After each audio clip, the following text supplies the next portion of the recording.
Hi there, my name is Joey. Today I will be giving a little educational video about inflation as part of my economics class project for our teacher who is always nice to his students and would never ever force any of us to make a video and humiliate ourselves in front of the world. Seeing as how my prowess with the computer is limited, I will be using that whiteboard instead of any slides. Well, let's begin. Firstly, we need to know a little about supply and demand. Here is a normal supply and demand graph. What is crucial about this graph is an increase in demand. With consumers buying more of a product, the demand curve will shift outwards, like so. With this shift outwards, the price of the product will increase. Now this increase in price will increase the profits of the firm because consumers are buying more and at a higher price.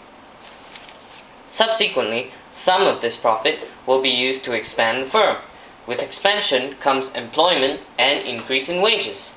As this happens, consumers have more money to spend and thusly will cause an increase in demand for goods and services. Except High School Musical! With this increase in demand, the price of the good or service will once again increase. This is called inflation. Basically, what it means is that consumers are able to purchase less with a certain amount of money, aka decrease in the value of money. Or, for you textbook nerds out there who score the one extra mark, inflation is rise in the general levels of price of goods and services in an economy over a certain period of time. Moving on. Inflation can sometimes occur because businesses stock up on certain items, thus creating an artificial shortage in supply. This artificial shortage causes the price of that particular good to go up and up. Technically, this is illegal, but people still do it. For this next bit, I shall, with the help of a few friends of mine, explain hyperinflation. Alright, presenting our firm. Say hi, firm. Oh, well, he's not really that friendly. Well, anyway, with our firm comes his goods. Chocolate. Okay. This is our employee / consumer. No touchy. Okay. Well, anyway. So, in order to get his goods, the employee / consumer must first pay a certain amount of money. Money. As he pays the money to the company, he gets his goods. Now, with this money, aka profit, the firm will be able to increase the wage of his employees.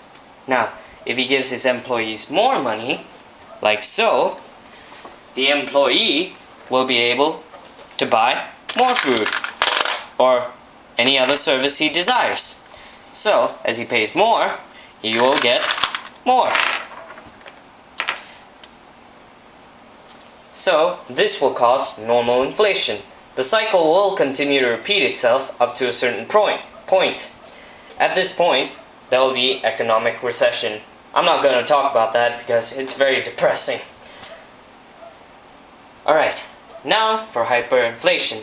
There are a few ways hyperinflation can occur, but I'm only going to explain one.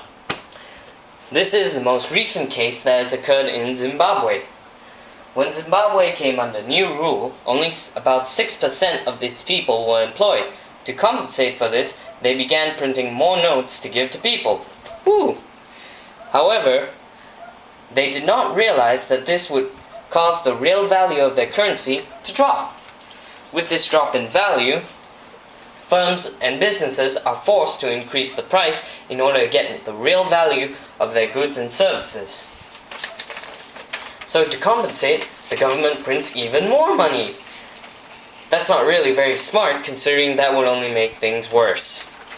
So, in example, say the government begins printing more money.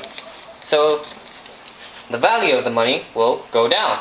So now, instead of using $10 to buy some chocolates, he would use $100 to only buy one piece. Which is kind of sad. Besides that, well, in order to compensate for that, the government will continue to print more money, and then he will use $1,000 for just, well, one piece of chocolate. After that, instead of just using 1,000, eventually you'll get this whole wad of cash for one piece of chocolate. This isn't really very good for the economy, considering that you'd have to carry around, well, notes like that. Yes, I know, it is very bad. Well, this concludes my video. Thank you for viewing this video. But if you didn't learn anything, then you're probably some kind of muppet. Die, you fools!